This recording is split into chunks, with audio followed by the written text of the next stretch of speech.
ఆయనొక కరుడు కట్టిన ఫెమినిస్ట్. మేము ఫెమినిస్టులము అని చెప్పుకునే వాళ్లు కూడా కలలో సైతం ఊహించలేని ఉన్నతమైన ధీరోదాత్తమైన స్త్రీ పాత్రలని మలచిన మహోన్నతులు.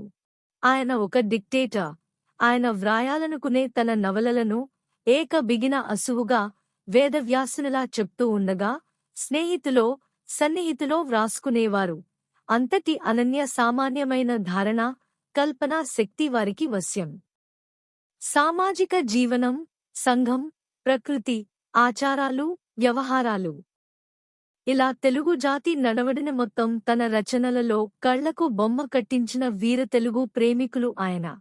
ఆ మమకారంతోనే తెలుగు సాహిత్యపు సుక్షేత్రంలో రామాయణ కల్పవృక్షాన్ని పెంచి ఆ అమృత ఫలాలని తెలుగువారందరికీ పంచిన ధర్మమనే తోటకు మాలి భారతదేశపు అసలు చరిత్ర మరుగుపరచబడిందని, తప్పుడు చరిత్రనే అందరూ చదువుతున్నారని తన రచనల ద్వారా చెప్పగలిగిన ధైర్యశాలి. తెలుగు సాహిత్యంలో వారు స్పృశించని ప్రక్రియ లేదు. వారి రచనలు పరిశోధనా గ్రంథాలు. ఒక్కో నవల ఒక్కో రతనాలగని తవ్వుకుని ఆ జ్ఞానరాశులని వెనకేసుకున్నవారు కొందరైతే అవి రాళ్లు రప్పలు అని ఆ అపూర్వమైన సంపదని కోల్పోయిన వారు కొందరు.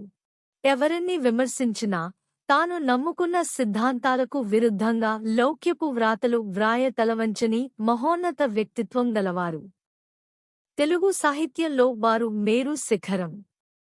పద్మభూషణం ఆయన్ని చేరుకుని ఆ గొప్పతనాన్ని సంతరించుకుంది. జ్ఞానపీఠం ఆయన్ని వరించి వన్నె తెచ్చుకుంది.